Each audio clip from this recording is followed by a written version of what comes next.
As many of you know, we've been involved for several months now, looking at the possibility of uh, doing something different with 201 Sabine, possibly issuing a request for proposal to get some ideas about ways that the property could be utilized to meet community needs, and also to help perhaps defray some of the costs of capital costs of the building itself at 201 Sabine.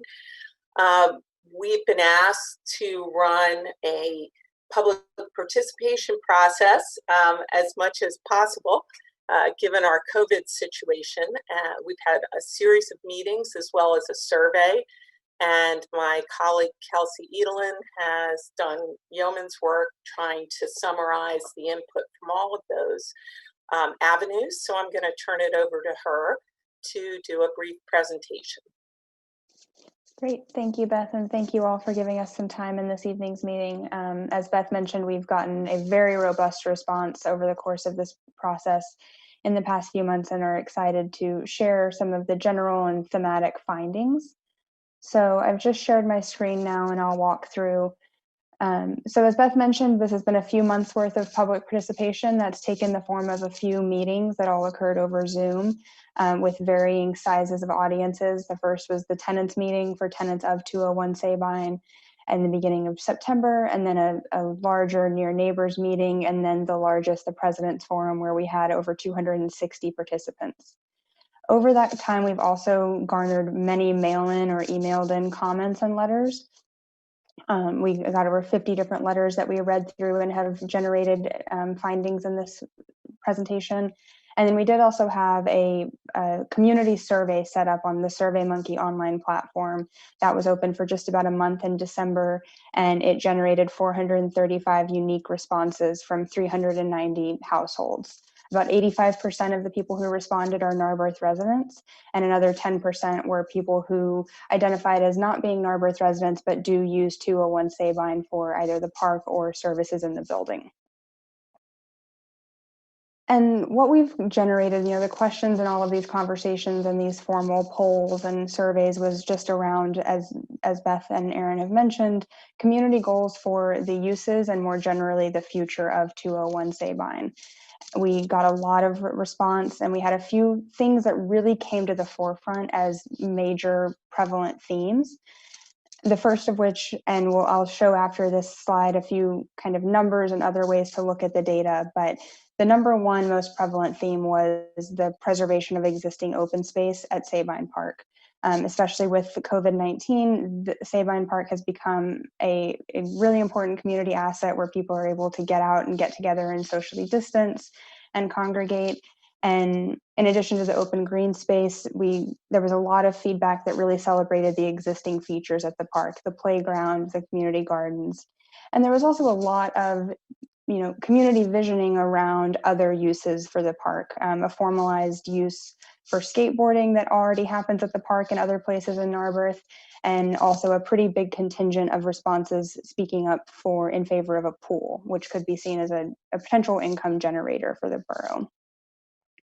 With regard to Sabine Park and all of the potential outdoor uses, there was also a pretty strong theme for uses and goals that aligned with and supported environmental sustainability goals like those represented in the 2006 Open Space Plan for Narberth. And the second, almost equally prevalent theme as the outdoor space was the preservation and retention of existing community-serving commercial uses at the site.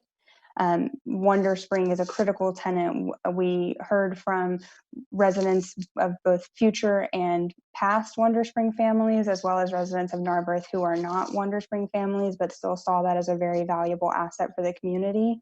And a large contingent of people who don't live in Narberth, but come to Narberth and 201 Sabine for Wonder Spring specifically. We heard a lot of support for the Narberth Community Food Bank remaining in place at the site as well, again, as another really important community-oriented use. And in addition to these existing uses, there did emerge some interesting ideas and suggestions around future potential uses by other community groups. Some respondents suggested relocating borough administrative facilities to 201 Sabine, and other uses such as a Narberth community theater relocation back to 201 Sabine also came through in this process. Beyond those kind of community-oriented uses, any other reference to consumer retail uses was really couched in terms of what residents and users don't want to see at 201 Sabine. And that really speaks a lot to opposition to increasing any traffic or overburdening the existing parking supply at the site and in the surrounding streets. The last theme that came out around use was the concept of residential housing and additional residential housing on this site. And there were really mixed opinions across the board. I'll show some numbers in a moment, but generally speaking, the sentiments against a residential development of any kind were about twice as prevalent as sentiments for residential development on this site. Again, for many of the same reasons regarding density and the like. And this slide here summarizes the key question in the community survey, which again, 435 responses in total, was that which of the following goals are most important to you with regard to the future of 201 Sabine? This was also a question that we posed in the President's Forum, and this data captures the responses across these different forums. And so these were predetermined and pre-put in responses, and respondents of the survey were invited to select up to 3 of them. And off to the right in each row, that's the number of respondents who chose that as one of their options. So 284 responses said that some or all of the property for outdoor public space for community gathering and recreation was a key priority.